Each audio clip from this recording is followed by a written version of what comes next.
은혜를 사모하며 기도의 자리에 나오신 성도님들 환영하고 축복합니다. 사도신경 하심으로 우리의 신앙을 고백하겠습니다. 전능하사 천지를 만드신 하나님 아버지를 내가 믿사오며 그 외아들 우리 주 예수 그리스도를 믿사오니 이는 성령으로 잉태하사 동정녀 마리아에게 나시고 본디오 빌라도에게 고난을 받으사 십자가에 못 박혀 죽으시고 장사한 지 사흘 만에 죽은 자 가운데서 다시 살아나시며 하늘에 오르사 전능하신 하나님 우편에 앉아 계시다가 저리로서 산자와 죽은 자를 심판하러 오시리라. 성령을 믿사오며 거룩한 공예와 성도가 서로 교통하는 것과 죄를 사하여 주시는 것과 몸이 다시 사는 것과 영원히 사는 것을 믿사옵나이다. 아멘. 찬송가 294장 찬송하시겠습니다.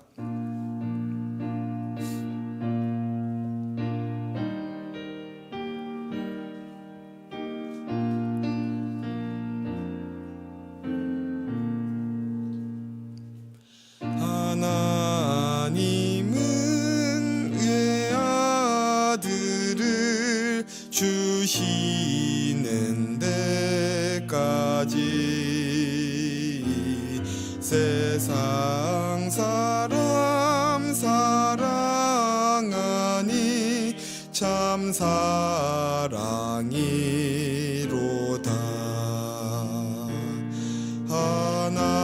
하나님은 사랑이라 죄악에 빠졌던 우리까지 사랑하니 참 사랑 아닌가. 하나님을 배반하고 멀리 떠난 우리 원수같이 대적하나 사랑하여 주네. 하나님은 사랑이라 죄악에 빠졌던 우리까지 사랑하니 참 사랑 아닌가. 세상 죄를 사하시려 우리 죽을 대신 성자 예수 십자가에 고난 받으셨네.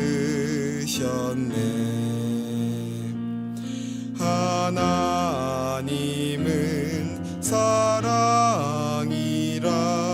죄악에 빠졌던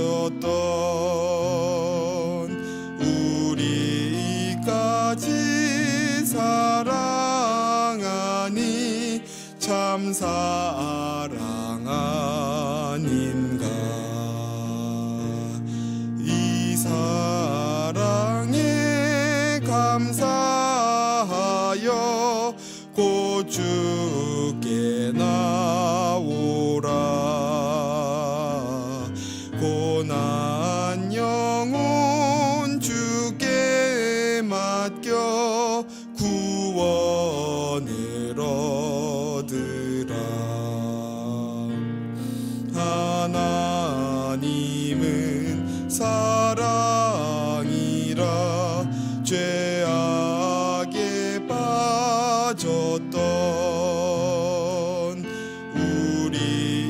우리까지 사랑하니 참 사랑 아닌가. 아멘. 오늘 우리에게 주신 하나님의 말씀은 신명기 7장 1절에서 11절 말씀입니다. 신명기 7장 1절에서 11절 말씀입니다. 한 절씩 교독하시겠습니다. 내 하나님 여호와께서 너를 인도하사 내가 가서 차지할 땅으로 들이시고 내 앞에서 여러 민족 헷 족속과 기르가스 족속과 아모리 족속과 가나안 족속과 브리스 족속과 히위 족속과 여비스 족속 곧 너보다 많고 힘이 센 7 족속을 쫓아내실 때에 내 하나님 여호와께서 그들을 내게 넘겨 내게 치게 하시리니 그때에 너는 그들을 진멸할 것이라. 그들과 어떤 언약도 하지 말 것이요 그들을 불쌍히 여기지도 말 것이며 또 그들과 혼인하지도 말지니 내 딸을 그들의 아들에게 주지 말 것이요 그들의 딸도 내 며느리로 삼지 말 것은 그가 내 아들을 유혹하여 그가 여호와를 떠나고 다른 신들을 섬기게 하므로 여호와께서 너희에게 진노하사 갑자기 너희를 멸하실 것임이니라. 오직 너희가 그들에게 행할 것은 이러하니 그들의 제단을 헐며 주상을 깨뜨리며 아세라 목상을 찍으며 조각한 우상들을 불사를 것이니라.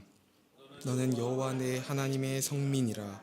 내 하나님 여호와께서 지상 만민 중에서 너를 자기 기업의 백성으로 택하셨나니 여호와께서 너희를 기뻐하시고 너희를 택하심은 너희가 다른 민족보다 수요가 많기 때문이 아니니라.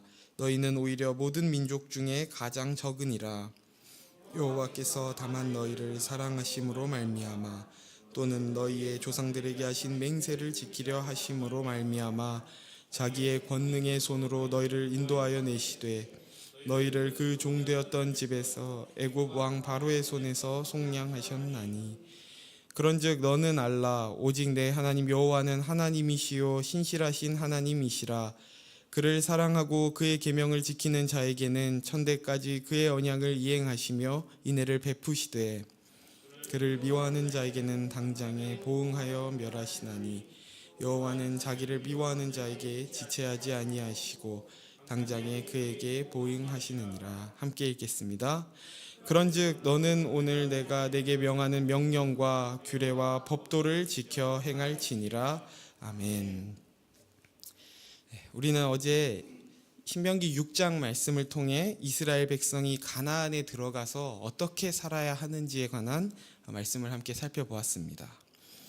이스라엘은 하나님을 기억하고 또 하나님께서 주신 계명에 순종해야 하는데 그 계명에 순종해야 하는 이유가 그곳에 들어가 어떤 복들을 누리기 위한 조건으로서가 아니라 이미 주신 구원과 복에 대한 책임으로서 그 계명에 순종해야 한다는 것이었습니다. 그들은 더 이상 애굽적인 삶, 아무런 가치도 생명도 소망도 없던 그 육적인 삶을 벗어버리고 하나님의 자녀로서 의와 진리와 거룩함으로 지음받은 새 사람으로 사는 것이 구원받은 자의 책임이자 복이라는 것을 함께 나눴습니다. 오늘 말씀 역시 하나님의 약속이 성취되는 과정 속에 이스라엘이 져야 하는 책임이 무엇인지 가르치고 있는데요. 제가 1절을 다시 읽겠습니다. 내 하나님 여호와께서 너를 인도하사 내가 가서 차지할 땅으로 들이시고 내 앞에서 여러 민족 헷 족속과 기르가스 족속과 아모리 족속과 가나안 족속과 브리스 족속과 히위 족속과 여부스 족속 곧 너보다 많고 힘이 센 7 족속을 쫓아내실 때에 1절은 오늘 본문 말씀의 배경이자 전제라고 할 수 있습니다. 그것은 하나님께서 이스라엘을 가나안으로 들이시고 또 하나님께서 거기 사는 7 족속들을 내쫓으시겠다는 것입니다.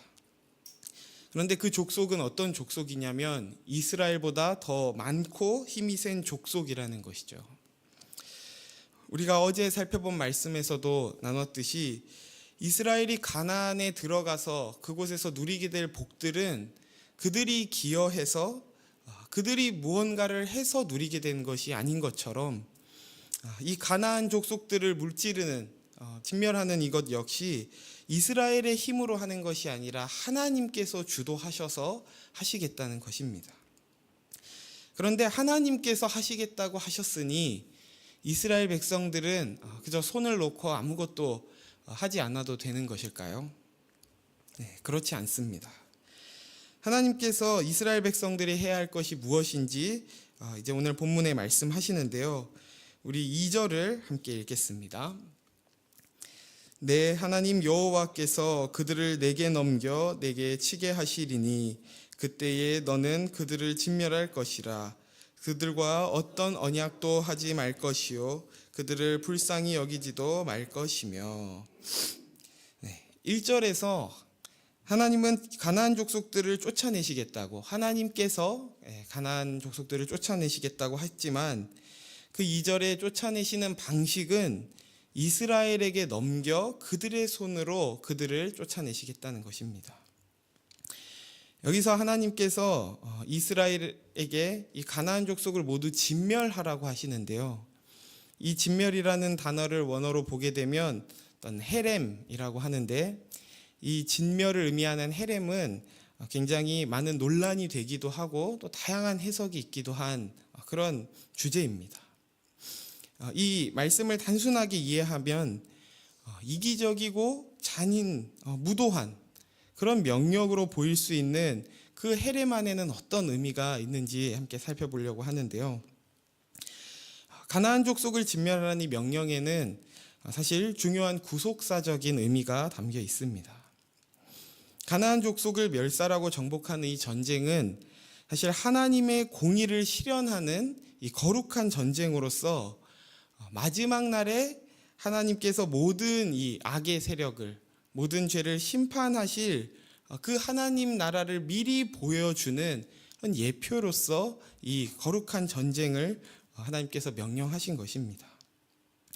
뿐만 아니라 가나안 진멸은 그저 그들이 가나안에 산다는 이유만으로 그들을 모두 제거하라는 것이 아니라, 이 가나안 족속들은 하나님의 의로우심을 대적하는 악인들을 상징하기 때문에 하나님께서 그 악을 심판하실 것을 말씀하시는 것입니다. 이스라엘은 여호와의 명령을 따라 가나안 족속들을 모두 진멸해야 했습니다. 그렇게 그 과정을 통해 하나님께서 악을 심판하는 분이시며 그들 자신이 하나님의 거룩한 백성임을 나타내야 하는 것이었습니다. 그렇게 하나님과의 언약에만 충실해야 하는 이스라엘의 이 신앙의 순수성을 지키기 위해 그들을 위협할 수 있는 모든 요소들을 제거하라고 명하신 것이죠. 그리고 그 요소들 중에 한 가지는 또 가나안 족속과의 혼인인데요. 3, 4절을 제가 읽겠습니다.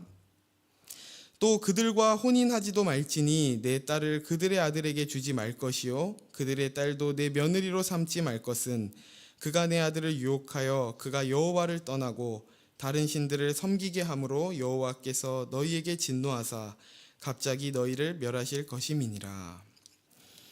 이 명령 역시 단순히 민족적 차이 때문에 혼인을 금지한다기보다 이스라엘을 거룩하고 구별된 백성으로 지키기 위한 하나님의 명령입니다. 당시 혼인은 남녀 간의 사랑으로 맺는 약속이라기보다 어떤 민족적이고 또 문화적인 결합의 의미가 강했습니다. 배우자가 섬기는 신을 받아들여야 하고 또 나아가 나라의 유력한 인사들의 혼인은 그 국제적인 동맹을 맺는 그런 의미가 포함되고 있었던 것이죠. 그래서 이방 민족과 결혼하는 것은 이스라엘이 하나님, 여호와 하나님만을 의지하는 것이 아니라 그 이방 신들도 섬기고 의지하겠다는 그런 정신이 바탕에 깔려 있는 것입니다. 이처럼 문화적으로나 종교적으로 혼합되어 이스라엘 백성이 여호와를 잊어버리게 될 위험을 하나님께서 막으시기 위해 그렇게 이방인과의 혼인을 금지한 것입니다. 하지만 이 명령에 불순종하여 비극적인 결말을 맺은 이 대표적인 인물이 바로 솔로몬이죠. 열왕기상 11장 4절에 솔로몬에 대해 이렇게 기록하고 있습니다. 솔로몬의 나이가 많을 때에 그의 여인들이 그의 마음을 돌려 다른 신들을 따르게 하였으므로 왕의 마음이 그의 아버지 다윗의 마음과 같지 아니하여 그의 하나님 여호와 앞에 온전하지 못하였으니. 잘 아시다시피 다윗의 뒤를 이어 이스라엘을 지혜롭게 다스리던 솔로몬이었지만 하나님께서 몇 차례 반복해서 경고하셨던 그 이방인과의 혼인, 이 우상들을 섬기는 것을 금했던 그 하나님의 명령을 잊어버리고 이방인과의 혼인을 한 결과 하나님만을 섬겨야 하는 그 백성으로서의 정체성을 지키지 못하고 이스라엘 왕국이 분열되고 멸망하는 데까지 이르게 됩니다. 그래서 본문 5절은 하나님께서 이스라엘에게 그 우상의 요소, 그 뿌리까지 완전히 제거할 것을 강조하고 있는데요. 우리 5절 말씀을 함께 읽겠습니다. 오직 너희가 그들에게 행할 것은 이러하니 그들의 제단을 헐며 주상을 깨뜨리며 아세라 목상을 찍으며 조각한 우상들을 불사를 것이니라. 제단을 헐고 주상을 깨고 또 목상을 찍으며 조각한 우상들을 다 불사르라고 명령하십니다. 우상과 그에 관련된 모든 요소들을 완전히 제거할 것을 명령하시는 것이죠. 신명기 전체에 걸쳐서 하나님을 잊게 만들고 또 자신들이 하나님의 백성임을 또 잊어버리게 만드는 그 우상들을 제거할 것을 하나님께서는 끊임없이 계속해서 반복하고 계십니다. 과연 우리는 거룩한 백성으로 살지 못하게 하는 우상들을 우리 삶에 여전히 내버려 둔 채 거룩한 삶을 살겠다고 하고 있지는 않은지 돌아보길 원합니다. 나의 신앙이 얼마나 견고하다고 생각하던지 또 성숙하다고 생각하던지 우리 신앙을 위협하고 또 하나님의 백성으로서의 정체성을 위협하는 그 모든 요소들은 제거해야 할 줄 믿습니다. 왜냐하면 그 누구도 죄에 대해 우리는 자신만만할 수 없기 때문입니다. 우리는 다른 이들이 어떤 죄를 범한 것을 보고 그리스도인이 어떻게 저런 죄를 범할 수 있지라고 쉽게 판단하며 나는 그런 죄를 짓지 않을 것이라 그렇게 자신하기도 하지만 하나님의 은혜가 없으면 우리는 언제든 타락하고 무너질 수 있다는 사실을 잊지 말아야 합니다. 우리 삶에서 제거해야 할 우상과 그 제단은 무엇입니까? 오늘 기도하는 가운데 우리가 깨닫지 못하고 혹은 외면하고 있었지만 제거해야 할 우리 삶의 우상이 있었다면 그것을 온전히 제거할 수 있는 믿음과 용기를 달라고 그렇게 기도하길 원합니다. 우리가 하나님의 거룩한 백성으로서의 이 정체성을 지킬 수 있도록 우리 삶의 모습을 먼저 점검하고 하나님 한 분만을 섬기고 예배하는 그러한 단순한 삶을 사는 저와 여러분이 되기를 소원합니다. 계속해서 6절과 7절 말씀을 제가 읽겠습니다. 너는 여호와 내 하나님의 성민이라. 내 하나님 여호와께서 지상 만민 중에서 너를 자기 기업의 백성으로 택하셨나니 여호와께서 너희를 기뻐하시고 너희를 택하심은 너희가 다른 민족보다 수요가 많기 때문이 아니니라. 너희는 오히려 모든 민족 중에 가장 적으니라. 앞서 말씀드린 것처럼 이스라엘 백성이 가나안 땅에 사는 민족과 함께 그 모든 우상적 요소들을 제거해야 하는 것은 그들이 하나님의 성민, 거룩한 백성이기 때문입니다. 신명기를 우리가 살펴보면서 이스라엘 백성에게 명령하시는 그 모든 명령들은 결국 거룩한 백성으로서 살기 위해 지켜야 하는 것이 무엇인가로 귀결한다고 말할 수 있습니다. 그리고 7절에서 이들이 거룩한 백성으로 부름받은 그 이유에 대해 말씀하시는데요. 그것은 여호와께서 그들을 기뻐하시고 택하시는 그 이유에 대해 다른 민족보다 가장 적기 때문이라는 겁니다. 다시 말하면 그들이 택함받은 이유는 세상의 어떤 관점에서 볼 때 많고 크고 강하다는 그런 차원의 것으로 이해하면 안 된다는 것입니다. 그리고 8절에 더 이유가 명확하게 나타나는데요. 우리 8절 말씀을 함께 읽겠습니다.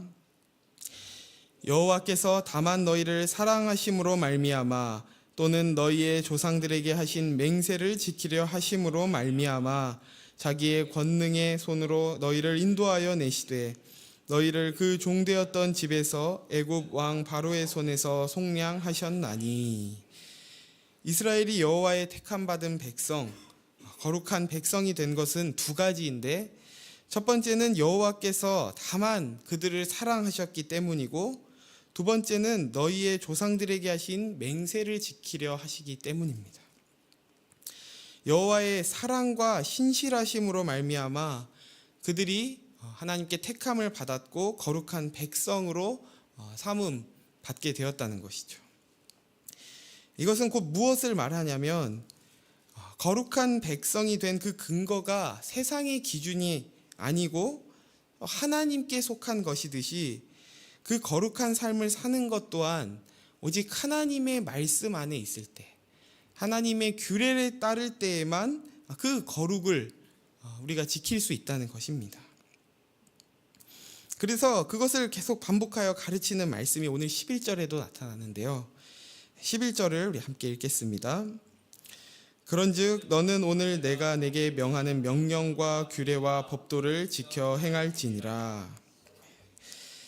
말씀을 정리하겠습니다. 하나님께서 이스라엘을 가나안으로 들이시고 또 그 땅에 사는 모든 족속들을 쫓아내실 것인데 그 일을 하나님 홀로 하시는 것이 아닌 이스라엘 백성들을 통해서 하시겠다고 하십니다. 왜냐하면 하나님의 관심은 자기 백성을 거룩한 백성으로 만드시는 것이기 때문입니다. 그곳의 모든 민족을 멸절하고 또 우상을 깨뜨리는 것, 또 하나님의 명령과 규례를 행하도록 하는 것은 모두 하나님의 거룩한 백성임을 그들이 나타내고 하나님만이 참 구원자이심을 그들로 깨닫게 하시기를 원하시기 때문입니다. 그리고 그 하나님의 관심은 오늘 우리에게도 동일한 줄 믿습니다.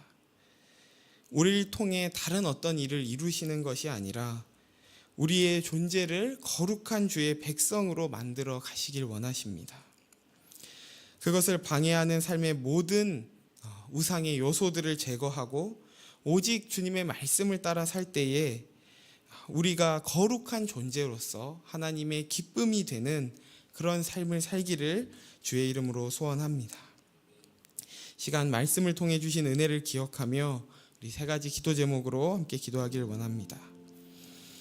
먼저 하나님의 백성으로서의 정체성을 위협하는 모든 우상들을 진멸하는 단순함의 믿음을 달라고 기도합시다.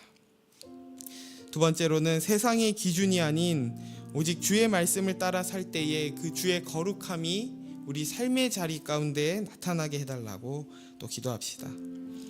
마지막으로는 우리 교회를 위해 함께 기도할 때 직장, 공육, 다락방을 위해 기도할 텐데요. 각 가정의 부모가 믿음으로 바로 서서 배우자와 자녀를 잘 세우는 굳건한 믿음을 더해달라고 우리 이렇게 세 가지 나눈 기도 제목으로 함께 기도하겠습니다.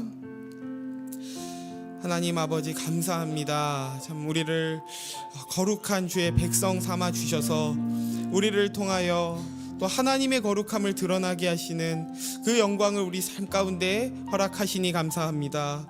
하나님 우리의 삶 가운데 여전히 우리의 우상을 세우고 그것들을 제거하지 않고 있는 모습들이 있다면 그 모든 것들을 진멸하고 제거할 수 있는 그렇게 우리 삶을 단순하게 세워갈 수 있는 믿음을 더하여 주시옵소서. 우리가 세상의 기준이 아닌 오직 주님의 말씀을 따라 살게 하시고 그 주님의 말씀 안에서 주의